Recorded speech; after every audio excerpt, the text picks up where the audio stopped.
Moi je sais pas que poids. Muzinda. Ya bagi ali bosso na tabisa bien kokanga. Donc depuis botam ba bosso ta bagi kokanga. Là j'ai dit vrai na cité. Amon na bagi mingi. Bon on va mingi mais bon on peut se mélanger. Gloire à Dieu. Par contre non le nez il faut pas savoir wa bagi na bon. Monsieur Zelanga na zo pesa bien pas ngabo mela bala ka singloté hein. Moi je donne tout. Je donne tout. Le soki na kufi moi dans la motikala. Malheureusement, il y aura ça makasi ingratitude des autres dit makasi. Nga penza ko tanga nga na tangi le ko la bana nyoso.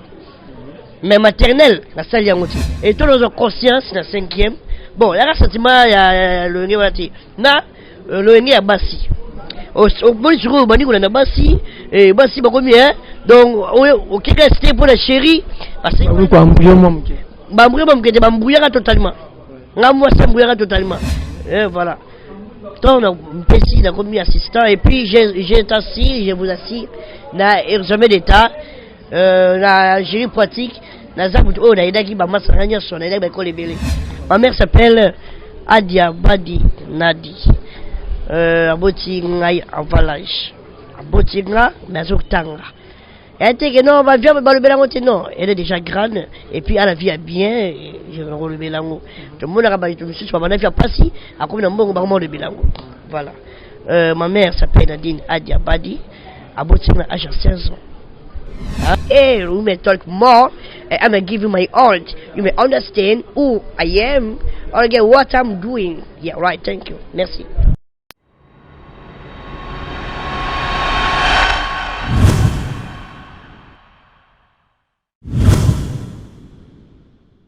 Je vous salue partout où vous êtes dans le monde. Bienvenue dans votre émission 100% vérité, présentée par votre humble serviteur, Azer Sifo Mbulu. Toujours dans votre chaîne MBM ONG TV. Vedi Moussa Gitoko, Ngama Msala Bino Azer Sifo. Nazole Mbate, Kosala Msala Rande Botinda Ngai. Lona Yambi, Lisusu, artiste et comédien DJ, Azongi Lisusu. Boba ete, Bozana Sisa Marubako. Nazongi le poani par rapport, il y a ma réaction à Bino. Ndenge commentaire na mebele balobaki artiste DJ omoni oyotanga to moni ba diplôme té est-ce que réellement ben étude universitaire en tanga vraiment en solo le loné tozo pandanteke pour la question na bino botunaki tu ba si réellement artiste DJ à ça la ba étude primaire à ça ba étude secondaire à ça ba étude humanitaire p universitaire na autre formation en sala de l'autobeta masolo on peut ba vini new artiste DJ Aminaka chaque jour vini un quotidien to bango ndi yango to beta masolo na mkwalelo ingénieur Jérôme Mbulu kaka ndo mesana ko filmer nga kitoko qualité wapi ba le monde atiba muna artiste DJ. Bonsoir. Bonsoir mon chef Azer. Bonne santé. La santé kitoko. Ukama boko bozo lenga to maliliga. Na présenter bike. Je vais présenter moi moi sur la télé hein. Et ça le mot et puis sur moi design il faut présenter un peu na TV. Pour la TV va bien ma bagité. Donc elle va me laisser pas décor. Donc elle décorer à DJ pas tellement baguette. Monsieur faire on appelle la photo à DJ ta bague numéro combien? Bague pose un numéro. Oui, le numéro zali. On a les sur le numéro et des minutes barati. Parce que bague pour la te comme ça blanco na Kembi. Kembi. Moi je serai bague poids. Muzinda. Ya bague ali bosso na tabisa bien kokanga. Donc depuis botam ba bosso ta bague kokanga. Là j'ai dit vrai na cité. Soit c'est pas soit ba miette na ngumbi comme ça. Amon na bague mingi. Bon on va mingi mais bon on peut se mélanger. Gloire à Dieu. Par contre non le nez il faut pas savoir wa bague na bon. Bah c'est la peine bien ba ni ba bague na. Voilà. Mais il y a d'autres personnes religieuses gays ou la bague tout ça. La même chose avec c'est vanté. Celui qui crée le moment où ils ont la montation c'est vanté. Bon là tu bagues sur 1000 francs. 1000 francs congolais. Mais parfois la télévision dans le banon bague dans la somme $35 $45. Dans c'est vanté le ils ont raté. Et ça la magité na ouvert ça nango. Voilà, c'est ça être inventeur. Vanteur yowana azo ko inventé. Et elle orgueillée, mais moi je parle simplement non. La salle de présentation il y a bague pour, et moi ça dit moi 17 ans. Je vois si sauf de moi il a mal bien. Na bon on tango et ça moi disait pas DJP à comprendre ta moi bien. Pour le talent. Oh qui pour la Kinshasa partout. Bala minki na nzambo comme la Sony. Mutu nyoso. Mais ngana tango oui était que mutu na tango Sony. Parce que la zone sécurité il y a capitaine dans la province capitaine Kinshasa. Na Solani. Na boy ko za vanta. Kaya ya c'est la malanga ko la tango te. Te. Na mbi boy lo ngamo na mona kila te lamba abi wa mninga la tango. Ako chance lamba. Ça c'est l'orgueil. Et l'orgueil tue. Voilà. Merci beaucoup DJ Abi, l'orgueil tue.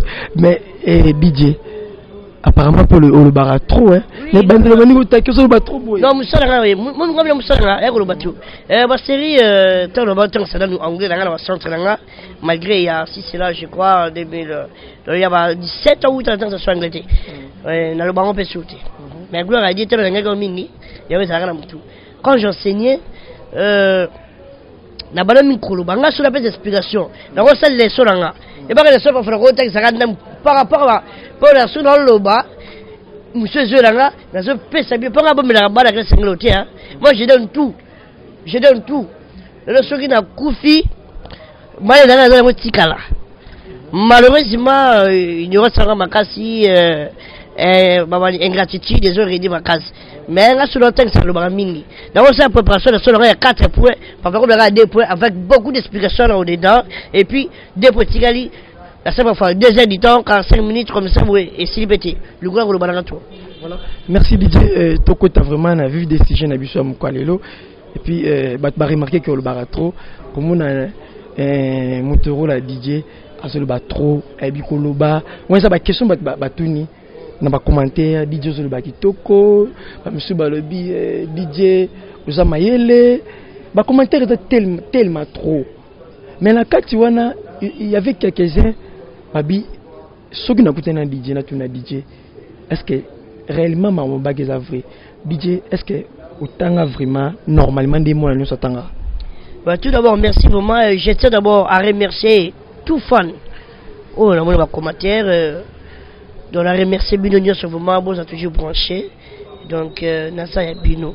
Nous avons profité de remercier Cédor. Espace Cédor parce que ils ont contribué à même un commentaire qui ils ont contribué et pourquoi pas qu'on remercier mon maître Rabbi Mbata donc il y a 4 Cédor dans la sécurité dans le bâtiment Cédor voilà Cédor d'espace moi Sika merci pour la permission pour la permission à la place merci ma communauté voilà on a pensé qu'on t'a na tangi le ko la bana nyoso mais maternelle la salle yangote.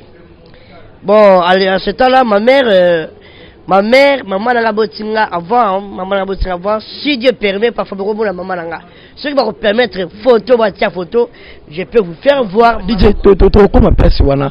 Question si réellement au seul bêtis, normalement des mois. La seule bêtise, le rôle la bana nyoso pensati. Pourquoi? La taille maternité. La bani première. Question n'angaïza DJ ça la bêtise souka kawana oui ou non. Ce que le babon ça veut dire au temps général oui. Parce que moi tangi à pour ça tang la classe pour azou c'est terreau. Donc je le fais mais une chose na ko banini d'autres pas bon qui me la classe on appelle qui ma classe bon va sur oh déranger j'étais un vrai déranger na classe école on va boiter ngamuta bulu ngala bune ba dede la fait suis dede na mbote mon papa maintenant comme mkolo na moi sur papa makasa na Notre-Dame du Bon Secours la bivoie merci ngai na me déranger mene voilà merci na suki wana na ko ndisika ba question ngai na tout na ba question oyo batu batindenga na tout na yo donc tant on dit que otanga c'est bon DJ mutuna ya mbali bosu sali est-ce que DJ a temps maternel? Non. Pourquoi? Je ne sais pas, j'étais encore bébé, petit. Comment est-ce que je pourrais connaître pourquoi la mythe à la maternité? Sur eux, on a j'ai remis il faut tout l'année maman, pourquoi on maternité? Donc c'est une question maintenant tout dans ma mère. Merci. DJ, est-ce que ça la bêtise primaire? Oui, la salle de type primaire, très kitoko. Wapi, précisément. La salle de type primaire dans la bandale. La bandale, voilà, dans l'avenue Sundi Bandal, je crois, si je me souviens encore, dans une école, les Phoenix. na Kasavubu na otanga na osasu continuer études premières na école Lisala. Là c'est à quelle année? Lisala ils allaient en 1998, 99, 2000. 2000 ans, mais 2000 j'ai resté garanti. 98 sur 9 ça na Lisala. Il y a lycée à Basina Mbali collège. Et là comment on est Lisala car na force. Non, presque na force Sayo. Voilà. Nena Sali ni Nangaguna 1998 99. 2000 ans l'année 2000 na Kena Bibois place na ko continuer 6e primaire. Mais on a qui vraiment maladif. Avec Belek Bena Makasi, moi on continue à guetter. Examen avec notre salaté dans Belek Makasi na Kataki. Et mais j'étais un enfant intelligent. Dans Bandela, oui, ma Belek Kitoko, voilà, continué dans Notre-Dame du Bon Secours. C'est là où j'ai fait 6e primaire, 1er, 2e secondaire, 3e, 4e, 5e. Donc, passé après que Bela na autant au bic bandé classe, au sali tenafep, après continuer. Premier, 2e, 3e, la bandeli 3e, 4e, la bandeli 4e, 5e, la légui 6e, la suite. Pourquoi les humanités? Oui. Pourquoi la bandela qui? Toi, la première, c'est la commission na ambiance, la commission na massa. Et puis, tu es comme l'école, comme la massa, la côté d'un groupe, on va être un rappeur. Je fus un rappeur. La bandit rap. Comme qui m'a classe pour qu'il y ait une répétition. Donc, c'était là que j'ai fouillé l'école pour la répétition. Et j'étais intelligent, je savais qu'il y avait qui m'a dans la mais comme on récitait là. La commission ambiance, na sentiment wana ya rap. Kobeta, tu me dis qu'il colle ma place avec comme qui colle les avec comme ma place les aller bongisango. Tu me dis place dans vide, dans le moto la pamba. Donc sentiment rap et kotalanga, des la bandera 3e na 4e. Et tous nos conscience na 5e. Bon, il y a un sentiment ya le niveau na le niveau ya basi. Au bon jour au bani na basi et basi ba combien donc au qui restait pour la chérie parce que bambouya totalement ngamwa sambouya totalement pour am du bon aninga makasi lingi moi c'est pour aninga makasi là je te dis pour la boya moi c'est d'abord appelle moi simbara moko na mto mkusi donc na comme les sentiments basi taka mto uti na nini au mati sur le mot qui na classe et la bandeli 3e, 4e, on a passé 5e, conscience et songi. La vie non, il faut n'attendre. Et dans notre conscience, la bandit kotanga et j'étais génie. Et en même temps, vers l'année 2009, la bandit koyola anglais. La côté cours anglais. Comme aventure, la bandit, nairubima, formateur. Dans le professeur, parce qu'il y a la différence entre professeur et formateur. Il m'a formateur en anglais. Toi, comme la 5e, il a mis précis. Il a mis reste, il faut l'attendre. Donc là, tu as au salaté, tu as au salaté. Voilà, je pas dans ma classe, après que de la formation, pour ma professeur en anglais. Bon, la outil parfois classe, toujours à midi. 12h dans la classe, 13h, 14h, 17h de midi. Il faudrait qu'il m'embarque dans les grandes outil. Exemple, on a un Inikin, et là, école Inikin.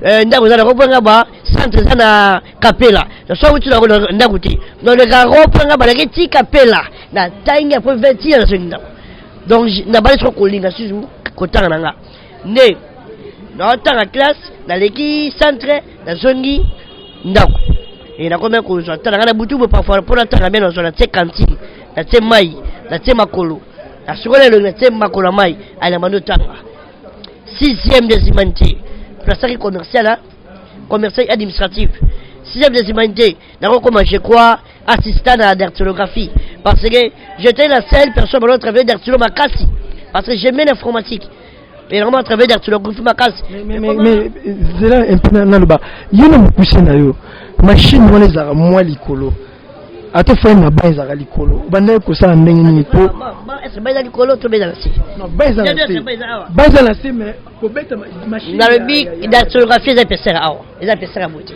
c'est bandolo ko amisi non pia non j'avais ma machine propre il y a le dans la classe et voilà j'étais plus aimé chez les professeurs et la dactylographie voilà Donc, on a commis assistant, et puis j'ai assis, je vous assure, na examen d'état, la génie pratique, donc j'avais la rapidité à dactylographie, il y a un moment de le donc, on dit que sur la français, on la stylographie. On sait la stylographie, on met mieux la français. Donc, dans la dictée, bon, la stylographie. Ceci, par mesure, on coupe la stylographie, bah, le traitement sur la français, la machine. Donc, j'étais la personne à sourire, ma massa, dans ce papier, ma dans 6 mois. Betty, là-dessus, il y a un médecin de soukra. Or, on a mis 30 personnes pour une rapidité. Il y a un médecin, pas d'ici de Bible simple. Alors, pour finir, tu avais obtenu combien de pourcentage dans l'examen d'état? L'école demande un pourcentage, mais les résultats, on reçoit 5 à 5%. J'avais compris des choses. Moi, je suis résultats. Ceux qui battent les balles à travers ma case. Je retiens parfois 70. Et l'anniversaire, les résultats à mettre sur 70, 60. C'est pour l'équipe ou les 4. Or, ceux qui m'ont fait dans la C, le roi est très dans 48%. 48% et 13. Mais etc. le travail qui a repéré ça qui. Le seul reçu na etc. l'école, l'école reçu na c'est au reçoit. Seul reçu na école l'école, etc. reçu na c'est au reçoit. Mais seul reçu l'école Katani, reçu na c'est Katani. Parce que moi les amorales c'est professeur bâtir élève. Les amorales, c'est bon on préfère on l'école de quoi. Les amorales. Tu étais content, il y a vraiment un pourcentage. Oh, j'étais content parce que la monnaie m'a tout travail, on va 65 valoriens. Et la mitaille, la non. Pas si, mais heureux parce qu'il y a la souffrance. Pour continuer, alors, au Bana Kindeni, pour Bana Université, universitaire. Voilà. La monnaie, je vais vous un commentaire qui est non. Bon, diplôme là, et n'était sur la bien parce que ngai na tangi to na sisi bino na ke pas maman na kela komi na makala bon na tanga mais en même temps on a créé un centre na ngai. J'ai fait créer 2 centres d'anglais. Le nom de mes centres c'était the YGS qui veut dire the Young Jesus School à la langue na mulai nangu the Young Jesus School, the YGS, Y qui veut dire Young, G qui veut dire Jesus, S qui veut dire School, the YGS, the Young Jesus School, qui veut dire en français l'école des jeunes du génie. Donc, parce que je savais ce que j'étais. Hein? L'école des jeunes du génie, donc, c'est pas la gamme, toujours, cause à la maïe et ma casse. Balanga baleko est parti. So donc tangi to kena centre oyo to sala combat fight. Ba oyo ba beta kaka.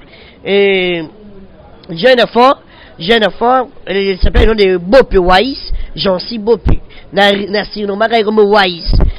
Tolo tanga na mati premier niveau. Na petit cours préparatoire. Na mati deuxième, ya mati premier. Donc moi na élève et non, prof d'élève et kara. Et na bano banga ngati. Na ngaka soko menena nyos. Et le lot je vous assure, to solango. Ton a sali centre na kon pe ko débrouiller dans centre nga en même temps qui DJ yelinga déjà. Après que j'ai examen état au tikina une classe na ye na kon ko tangisa na ba centre na ngai na se former bana et en même temps qui DJ ezali dans la bête à la musique na boîte et en même temps cela na ye dans le bête de musique te soki na bête à la pesi bana ba tangisa soki na bête te na tangisa j'étais comme promoteur directeur la ici makamnanga evandi abifona dans la classe tellement je mets trop l'informatique j'étais obligé de faire parfois la gestion informatique bon informatique est belle mais pour la gestion informatique je me suis décidé d'aller dans un institut ici pas personne mais prof papa Linga Makasi mon vieux Martin Kanga en tout cas papa on a surveillé l'auditoire la biso merci n'a ici pas c'est cher G1 foutu cher sali papa j'étais intelligent bon et pesati dami tanape non sungao papa zali ko kwa so bazangi otangati na seul examen a passé mais il y avait plus besoin de continuer avance. Donc vous avez 450 $, soit passé comme nous avons 580, 540. Donc donc j'étais bloqué. La Zongi, la Kataki. G1. Non, j'ai dit. Pas ça que vous avez un passé GD après 4. Moi, quand tu as quitté. N'habité, dans l'université, c'est moins cher. N'a qu'à inikin. Tellement je savais l'anglais, n'a pas l'anglais et informatique des affaires. Aïe, la faculté à lettres. Excusez toujours à moi, Sima. Est-ce que vous avez relevé des codes ou à G1 et ça qui passe GD? Je ne crois pas que vous allez sur. Vous avez fait ce que vous avez dit. Vous avez fait bon, le ban à mon abat. Bablom soit mikin rose là. Wana, tu as besoin de kenda ou totali. Donc, bah c'est la émission royale sur. Voilà, continue. Na kinikin na bandi. G1. Collègue nanga, a où tu peux ça, Gaga, Gali, Garveille. Hein? Mborelengi, artiste musicien, Gaga, Gali, Garveille, total Gnaye. G1. GD. On doit foutre dans la classe. Mais quand on appelle ça, 300 000 francs de foot. Et j'étais génie. D'abord, c'est la masse LD, TP, non, le ça là. C'est le monde nous a envoyé assez bon à niveau supérieur qu'il y a. Sur le téléphone, sur WhatsApp, capturer, travailler, donc c'est comme ça, d'abord, la formation avec une équipe. Dans un bon, la vie commence à la difficulté. La cima 300 000 francs, mon compte de Pessanga. La vie de la foot dans la cité. Vous me la carte. La table pendant une semaine à Ibarra, dans le Bara, idée dans les arènes, la vie, oui. Sur la foot de notre classe, elle a passé chez toi. Est-ce que papa va pas mourir? On ne sait jamais. Celui de l'autre papa Koufi. Bon, là, tu maman. Pour papa, tu le bélago. Celui qui maman Koufi. Tu vas parler à Koufi. Nana refoute là. Balé qui n'a pas ton classe. Est-ce que tu vas en charge? Vous avez sur ma scène, vous va pas à Salaka. Ceux qui ont continué, est-ce que tu vas Koufi? Nous continuer le sous. Ceux qui voulaient voyager, est-ce que nous avons moyen de vivre? Nous avons trop d'habiter. Là, c'est le moment où ceux qui vont pas battre, nous avons balé qui sont en charge. Nous avons de terre. Nous avons de terre. Alors, par là, qui dit que la répétition, voilà pour la machine à Ramoko. Dans la terre, la Carabasanga, merci ingénieur Eric, ingénieur, la Régola, son. On a abandonné sous classe. Abandonné classe. Mais ça, très ali. La Régola, son. La studio, la Régola, bit, mais vraiment, ça, la streamer, mainstreamer. On a abandonné le streamer, bit, nini. La moi, ça, composer la voix. En même temps, dans quel montage? La Régola, première pro. En même temps, nous avons After Effects. Nous avons After Effects et nous avons Photoshop. Nous avons sur Mali. After Effects Photoshop. Pour After Effects Photoshop. En même temps, nous avons système 4D. Le système 4D est 4 parce que After Effects est trop vaste. Dans Photoshop. Et s'il a raté. Oh, on a réunion sur le coup tard. Et s'il a raté. Nous avons s'est positionné dans After Effects dans Photoshop. Nous avons Kende. Il faut avoir papier dans le niveau de l'INPP. Dans l'INPP, la bandi boye, la semaine pas une semaine. Dans mon formation, on fait ça. Dans le j'avais vite compris que non, l'INPP, bon, il y a un papier, mais il faut avoir papier. C'est la formation là. La monnaie, il y a pour le bateau, il y a le côté de ma cam. Il y a un peu formation par rapport aux années. Non, par rapport aux années. Voilà. Et là, le roi, montage, réalisation, moi, je suis une personne idéale. Moi, je peux réaliser le moment où je réalise la personne idée. Oui, je suis comme ça. Une personne idéale. L'habité, là, c'est comme là. Nous avons continuer. La chimie montage, première pro, la chimie fait, la chimie Photoshop, réalisation, pour filmer. La film va clip, la salle va clip. La créaka, la FTF la créaka. Na ko kolisa niveau langa. Voilà ce que passe classe memanga. Classe meminga, la commune la biso ba ko kima et comme ça ceci et zongi et na ko yokola. En même temps na otangisa et tout le monde ko monter na kutana li passe en juicy, li passe en juicy meminga pas prince Lomba les scénaristes, prince ba kutana papa ngonga. Merci mon papa, mon vieux John, papa ngonga. Papa ngonga même pas maman via et pas maman via na belle théâtre 2018 na fulami na décembre na suna kangi centre. Merci beaucoup pour la moi synthèse que c'est le parcours na yo ti le commis DJ Wazabo DJ nazonga mom ke kuti des questions dans les bossé fait évoquer DJ est-ce que au botama na papa na maman pe baza vivant? Ouais. Merci.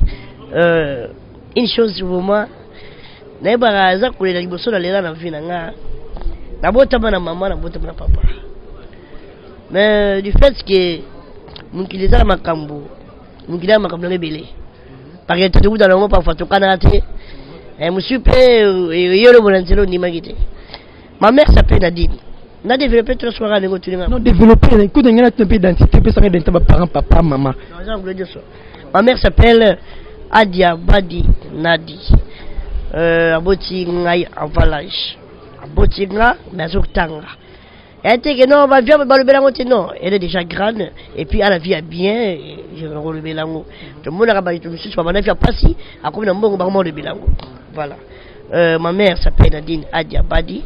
Aboti Nga, à 16 ans. Hein? Donc j'avais vite compris parfois pendant qu'il vit mais avec mes nangote et ndé c'est bien gros soma à ça c'est bien mais ce que le monde a parfois on a des paiements monsieur et parfois tu peux te battre DJ le tour de nini aboti nga maman so qui est classe on tikanga na berceau alors que les classes on tikanga na berceau là il se que classe ko donc ma papa les guinées on tikanga il y a que tu attends en 11 raisons ni papa les gars qui classe. Papa les Guinéens, donc là c'était où? C'était au village de Aranaki. Bandal. Bon, maman a suivi maman suivi na Mbandaka. A suivi na Mbandaka. Papa za Mongo. Tonga katisi awa. Maman a boti ngai. Tonga boti nga papa tikali. Un mois, 2 mois, papa il faut corriger nga. Et on m'a appris que mon père était costaud. Après il costaud vacances. Et tant papa a yoki sango keno dija botami abandi koya et papa a salaki fièvre nanzela tanga zoya ça sali fièvre a koufi fièvre 2 jours 3 jours a koufi. Donc mon père m'a jamais vu, moi aussi je n'ai jamais vu mon père, même par des photos, même une vidéo comme souvenir, même photocopie à papa la 4 famille nangai oyo papa na tika la kubula ti. Voilà. La seule chose qui était vraiment, ça n'a pas semblé, maman, quand j'ai un message parce que tout le monde est là. Je me 10 ans, 12 ans, là tout le monde est là. Coco, papa n'a pas la. Parce que je vois parfois, papa et papa, maintenant, ils sont ma papa. Là tout le monde papa n'a pas la. Là, il y a Bissau. Mais un jour, quand j'ai Bissau, papa n'a eu.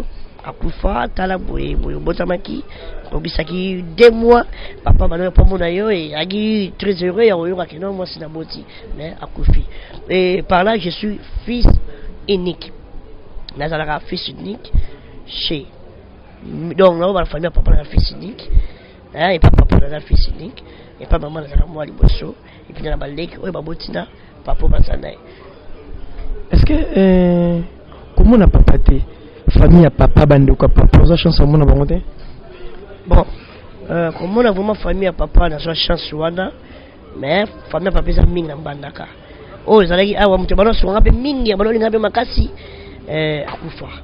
Ça veut dire la famille à papa qui bondogeza makasi hein qui bondogeza makasi donc la la famille maman et puis la ko na boka koko quoi famille na ko na boka koko naïba kino lelo so mbongo esali no beta tout le mandaka non ce qui me donne la famille nanga attaque de vacances personne ne pourra faire du mal oui donc na famille na bango maintenant sur na na bango donc naza moi on a beau me rabattre son papa na maman malheureusement je n'ai jamais vu mon père na yebiete mais on va aller sur la costume mbinga milai et voilà.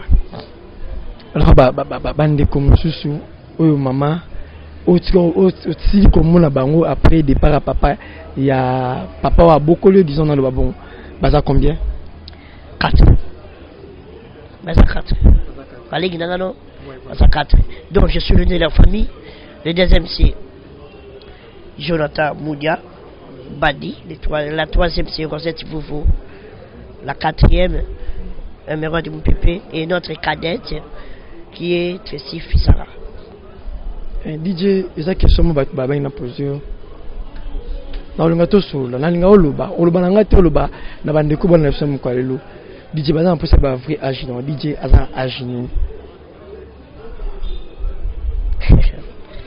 Wana ko komisa ngai jouer pour la cosa. Santa kitoko mtabena tu no tala yiwa répondre. Santa kitoko. Wana ko komisa ngai jouer pour la cosa âge. Non ko âge à ballet, âge à arte, âge à musate, âge à DJ Azan âge. Est-ce que ils auraient permis que le âge pour me tuer parfois ça qu'on a valeur no boy. Avec que ça grand, mais on peut âge parfois et puis moi et puis valeur à joie et qui sur parfois ça on respect pas pour la colo. Mais on peut âge respect les longs. Parfois avant que il y masse respect les alliés. Là on peut âge à moi sur âge de l'équipe qui est par rapport non DJ au salam ça non pour na bateau Bolanda yo. So Karabango ne bazan pour ça ba âge na réellement. Moi j'aimerais ceci. Mon numéro sera contacté et petite personne qui veuille connaître mon âge privé. Envoyez bango na privé. En plein air comme ça, je ne peux pas. Et ce numéro casse pour babima na privé pour tous les sous yamba pour la réponse, pour la question la réponse au bon répondre. Merci, mon numéro est ça plus 243 82 37 19 048. Je répète encore, plus 243 82 37 19 048. Pour n'abaye, le langue on a bien en français. Plus 243 72 37, soit pour la ivoirien, ma camerounais. Donc plus 243 72 37 19 048. Plus 243 72 37 19 048. On appelle ça le numéro hein. Pour na Simba. Plus 243, voilà ce qu'on appelle la langue là. Plus 2 4 3 8 2 3 7 1 9 0 4 8. I will repeat once more again. Plus 2 4 3 8 2 3 7 19048. This is my WhatsApp number. Write for me in the private. You may talk here, you may talk more. I'm gonna give you my all. You may understand who I am or again what I'm doing. Yeah, right. Thank you. Merci. Voilà. DJ Kulbate ke bin artisan na zamu ta kinyoso na 24 communes. DJ za natif a commune. Bon, tout d'abord, dans 3 natifs. Dans 3 communes natifs. Dans la commune moko odi tozalelo. Potoko dans ba commentaire ba tuno ba commentaki bazo pas d'efficacité. C'est les nanu commune makala et puis commune à Kalam. Mais ba commune sur comment commune nga. Voilà. Voilà DJ na ba commentaire ba commentaki na moni ainsi dit l'Éternel, na moni Blandine Kanto ba tuno ba commentaire pour nous. Est-ce que vous dédicacer ba on peut savoir m'embouter. Merci la pessi ainsi dit l'Éternel, d'habitude ce qu'on ainsi dit l'Éternel, il y a l'Éternel appelle ça ba makambo. La pessi mbotena Blandine Kanto, excusez. Voilà, la pessi mbotena DJ Amikisi et pourquoi pas Johnny K. La pessi mbotena Mpong Furi Joachim, la pessi mbotena Nicole Etumba, la pessi mbotena Bondrik Ngaku, Marcel Basila et pourquoi pas Arnold Mondoi. Arnold, c'est Arnold qui là, Arnold Bila, si c'est Bila là, si c'est Bila. Mais apparemment c'est Beto, il dit que c'est bon on est besoin bon. Bino tout ba e besoin la 4 côté la pessi mbote, mais comme là na privé, tout sur la bien, tout fait bien. Moi message m'aura 3 minutes. C'est présenté le bagne sur Koluba mais en English pour tu vas bien dire en anglais dis alors on va le écouter en English. Thank you.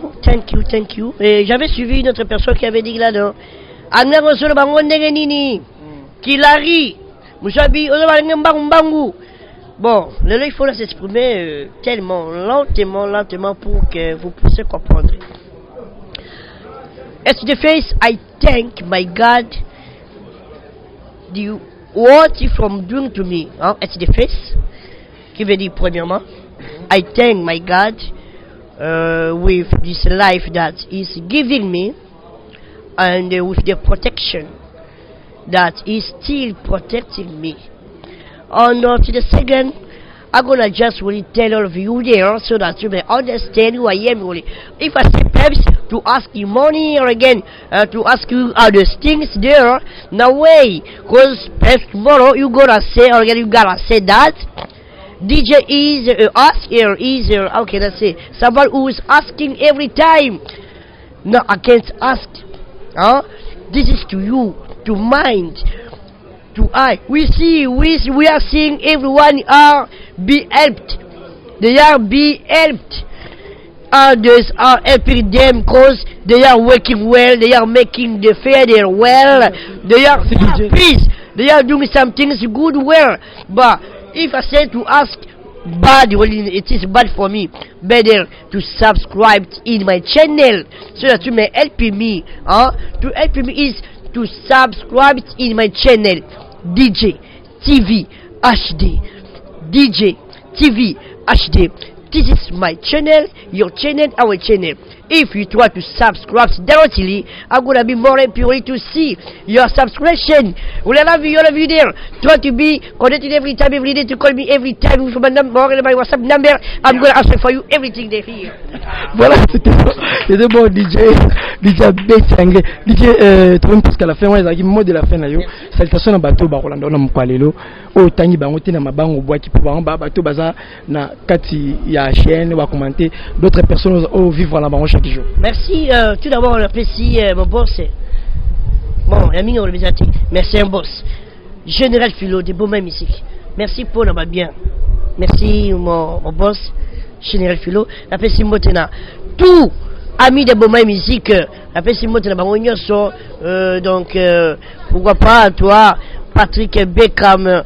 Apprécie Patrick Beckham, l'œil du maître Fabregas Maestro. L'élève du maître Bazar l'appelle Bambote Nabino. Merci beaucoup, j'ai là une minute. Moni na lingara boss de Bruno de Mbanza. Une minute pour naïe, boka boss de Bruno de Mbanza Hollande Labiso, il est boss penda de Bruno de Bruno de Bruno original ou bien qu'elle a un boss wana ayoka PDG. Koboro libanga c'est trop dit. Mais étant qu'un boss et patron, moi je vous encourage, la salle bien, je vous. Mais Dieu, je peux dire à Dieu tuer parce que il est Dieu de circonstances au barrage tuer. Mais vers vous, j'utilise le mot vous, hein, le sujet là. Donc vous êtes le bienvenu chez moi, un boss de Bruno original, un boss Oyo, à son bien. Et puis que émission Oyo, parfois dit je suis fatigué. Non, je vous dis. C'est parfois, mais la sécurité, mes assurances sont et ça le rôle de prophétiser. Oh, la prophète. Voilà, merci DJ Oloyuming, ma banga na ba yoki komi et na boss na ngape ayoki de Bruno ayoki libanga na bwake na mukwalelo. Oui, on le en anglais. Anglais mais ba monsieur ba anglais té, s'il vous plaît. Ba suite de Bruno, et na série nombre té. Sur la série boss de Bruno original pour wana za boss oyo na buka inangate. Eneke carrière mais bo soutenir kaka na babonima botani awa olaninga na chaîne na s'abonner hein lelo na sponsor te na ni te parce que makoke ça na ngoti na mto tsaka bokote DJ na tino $500 c'est pas guide so moni na benga ba vidéo tu vas te pour mongo ça na ngoti ça ka blon na ngai presque là bientôt 1000 abonnés bo suanga bo s'abonner na DJ TV HD donc DJ TJ TV TV HD sur s'abonner et ça c'est bon s'abonner. Merci beaucoup DJ. Voilà, c'était un grand plaisir. Il y a quoi Mbelabino DJ na mkwalo yende to kumbeli vraiment deuxième tu sais la première page ou la deuxième page de kumbeli masoyo ya mkwalelo naye troisième page pe koya côté DJ répondre était bino ba to tala bo commenter boloba c'est pas ça l'erreur bo hésiter na bino pour boloba DJ koto ko sibiso. Voilà, là je vois Sarah Malou Kamba depuis les États-Unis. Pourquoi pas Amédée Petit, Israël Mamba, aussi Eleazar Mamba, aussi à mon boss de Bruno original. Là, je vous salue partout où vous êtes. Et Batoutou Bolingarazier Sifo. Là, je vois Jean-Claude Orléans et na peso bambote aussi de la part d'ingénieur Jérémy Mbulu mtayibi musala kitoko likabango sala ka bon musala malamu et na bana tuya mukimbolingaka Azer Sifo centre kitoko